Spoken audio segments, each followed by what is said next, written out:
Welcome to the Word for 2021. Today we're in Joshua chapter 3.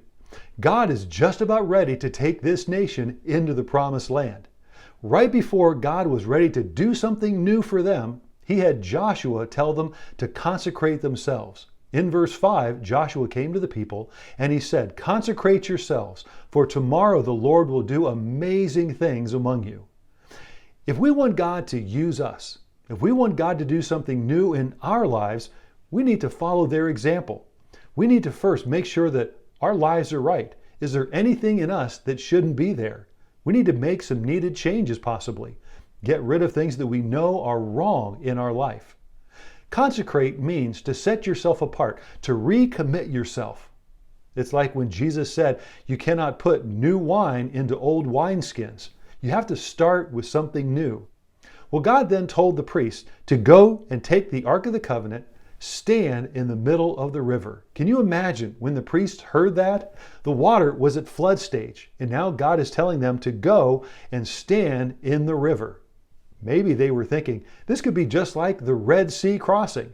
Moses, he took his rod and he held it out, and then the waters separated and a strong east wind blew all night long and dried up the land. Therefore, when we walked through the Red Sea, there was a wall of water on the right and the wall of water on our left, and we walked through on dry ground. Maybe the priests were thinking that was going to happen again, but God had something new in mind. Again, he told the priests to go and stand in the river. So when it came time, the priests took the Ark of the Covenant and then they started walking into the water.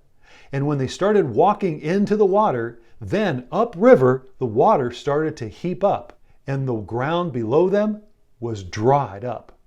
And then it says that the priests stood in the middle of the river firmly on dry ground. And then all the people crossed over on dry ground. They didn't have to wait for a wind to come. They didn't walk through two walls of water. God did something new. He did a brand new miracle. Well, how did this miracle happen? First, it started with a problem. The water was at flood stage. Then the people consecrated themselves, and then they trusted God's word. And when they did, a miracle happened. Are you facing an obstacle today? Do you need a miracle? May I encourage you to follow the example that we read in Joshua chapter 3. Thank you for joining the Word for 2021.